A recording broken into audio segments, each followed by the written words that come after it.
There is nothing wrong with your television set. Do not attempt to adjust the picture. Hey everybody, welcome back to the shop. So today I'm going to show you guys how I make my embed pin blanks. So a couple weeks ago I actually drove up to Burkittsville, Maryland. It's not too far from here, and I picked up a bag of dirt. Now here's a picture of me at the Burkittsville, Maryland sign.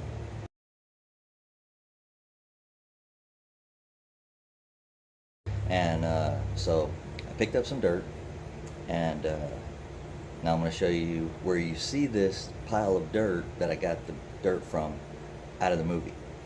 It's within the first 5 minutes of the movie. This is Burkittsville, formerly Blair. It is a small, quiet Maryland town, much like a small, quiet town anywhere. So, as with any cemetery, hopefully that doesn't creep anybody out. They always have a mound of dirt. This is what they add to and take away from as needed. So there was a little bit of growth on the mound. So what I did was I sifted the dirt. So I also have I've got dirt and I've got gravel. So anyway, getting back to this. So the process here is just the way I make them. Other people do it different ways, but this is how I do it. So these are going to be made for a Sierra style pin. So what we're going to do first is we're going to scuff up the tube and spray paint it white. Alright everybody, so I took the pin, or the tube, scuffed it up with some sandpaper a little bit, and I did this so whenever we actually spray it, in theory it'll stick to the tube better than if I hadn't sanded it. So we're going to go ahead and spray this down real quick. Alright, I guess this would have worked better had I had it on a cup tisserie or something, so it would actually like not run. But we got it coated. We're going to let it dry and then we'll come back. Alright, so I'm using two different types of molds for this pour. I'm going to use a dog bone, which I don't believe they make anymore, but I'll put a link to where I got mine. They make a different type now, so you'll still be able to get one of those. And we're going to use this one, which I got from P-Town Subbies, so I'll put a link up on theirs for theirs as well. I'm going to use two different types of stoner. For the HDPE mold, I'm going to use the high temp mold release, and for the other one and the plugs for the HDPE mold, we're going to use the regular stoner. I'll put up a link to where I got this from. This one I got from Granger, so I'll put a link up to this one as well.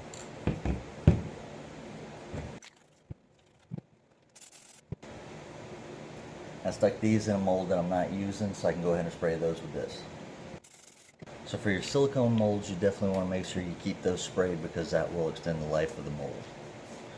The plugs, I do too, because if you don't, you get this.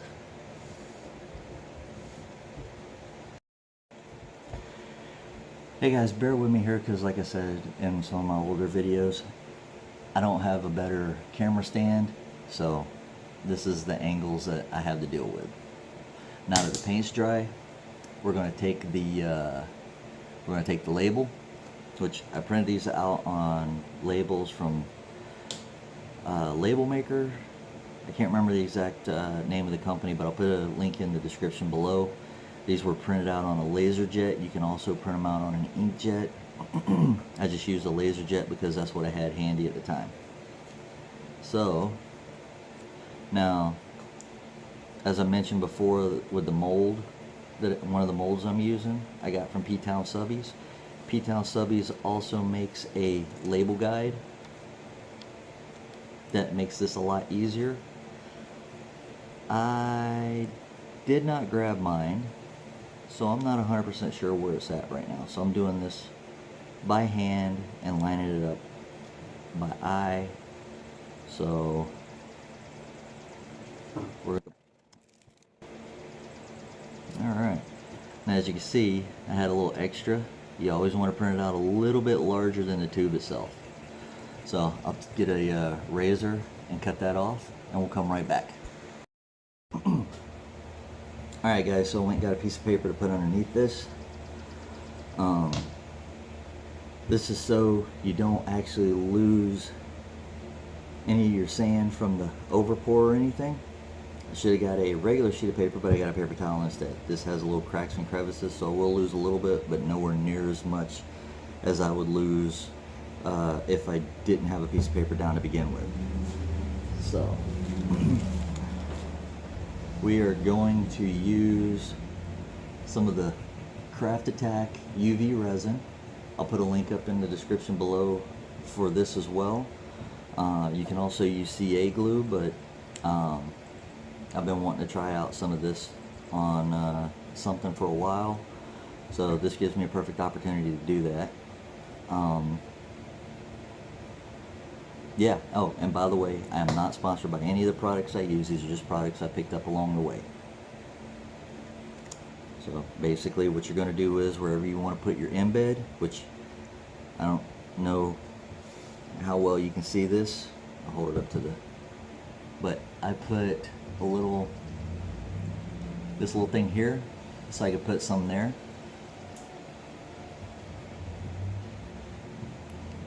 So I'll put a drop there.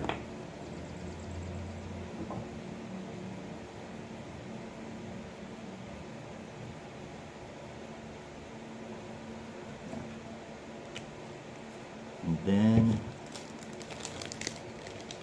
break out the sand.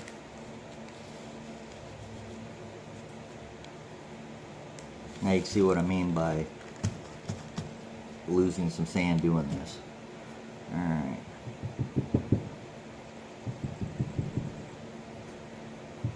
And then you take your UV light, you shine it over it, and you just wait for it to dry. So we'll come back here in just a minute on that. As you can see from the pile that I had on there before, I was able to get it back into the bag, no issues. And like I said, for what little bit I actually did lose on there, most of it was because of the drip of the UV resin. So, alright. And this is what you end up with. Alright. Safety disclaimer, always wear gloves. I have a bad issue about not wearing gloves when I do this stuff. I should start wearing them a lot more. The reason I'm using so many is because I actually have some other ones that I'm casting as well. Different designs for the Blair Witch Project, and a special one for myself.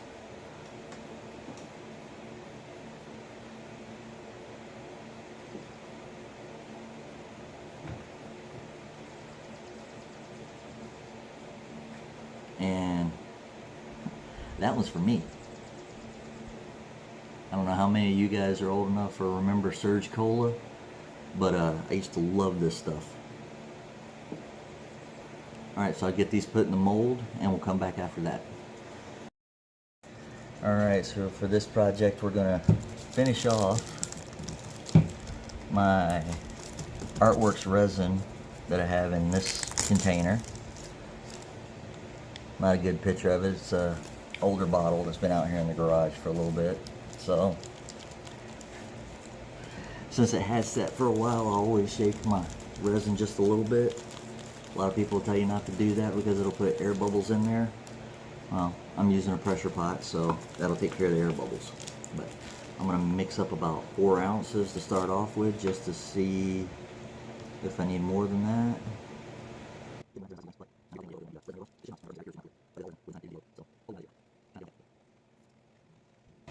Alright, I gotta go inside and get my small bottle and open it up. I'll be right back. Alright, so now that I got this, the other bottle of part A. Cool.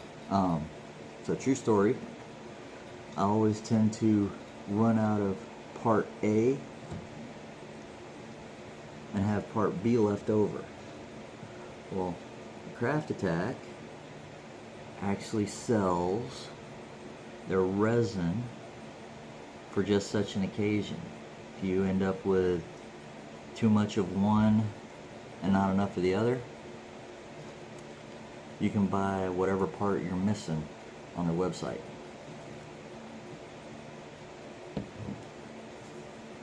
Alright, I'm going to get this mixed up, and then we'll go ahead and pour it.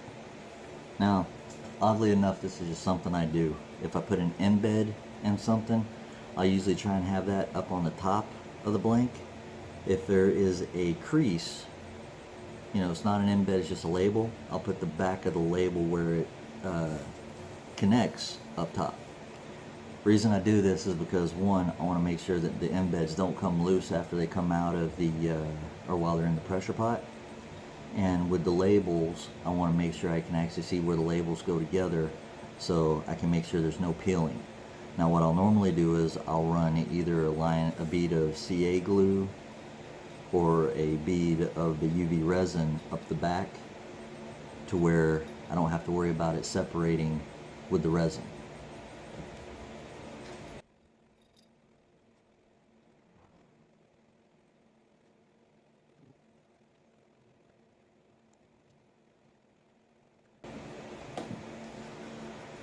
Well, as I was afraid, I didn't mix up enough.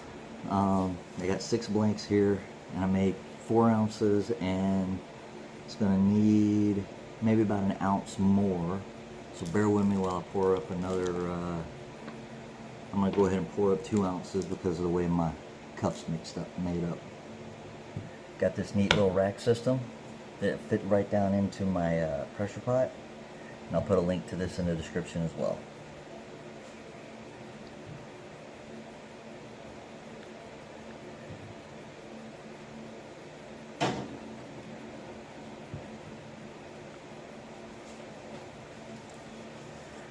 Alright, and we'll come back after these come out of the pressure pot. Alright guys, so I got it pulled out of the pressure pot. As you can see, it turned out really nice. You can tell there that the seam looks like it stayed. So, yeah. Now I'm not going to bore you guys with me turning this thing. But here's one I turned a couple weeks ago.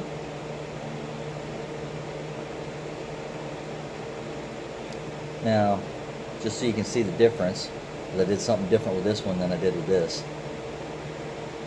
You can't tell, I forgot to paint the tube on this one. So, as you can see, the white tube makes these really pop. So, but each of these will also include a certificate of authenticity. So, thanks for watching my video. If you liked what you saw, give it a thumbs up. If you didn't like what you saw, give it a thumbs down. If you want to see more of my videos, hit that subscribe button. Then you go over on the other side and hit the bell, and YouTube will let you know anytime I post a video. I'm trying to get to where I'm getting these back on track to where I'm having one once a week. So I do apologize for the spaces in between them for those of you who have already subscribed. And for those of you who have subscribed, I do appreciate it. So yeah, I'm going to go ahead and move on to the sticker board.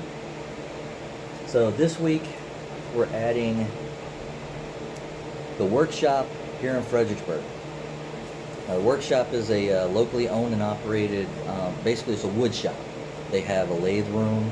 They have all sorts of other tools in there that you can use, and they're trying to expand, getting more tools and everything else. So the only thing is, if you join, you have to take a safety class, which is basically with any shop that you're going to use, you're going to have to take the safety class. But after that, you pay your fees depending on which level you want, and you're good to go. You can go in there and use the shop anytime you want. So if you're local, go check these guys out. I'll put their link in the description below. And they do classes as well.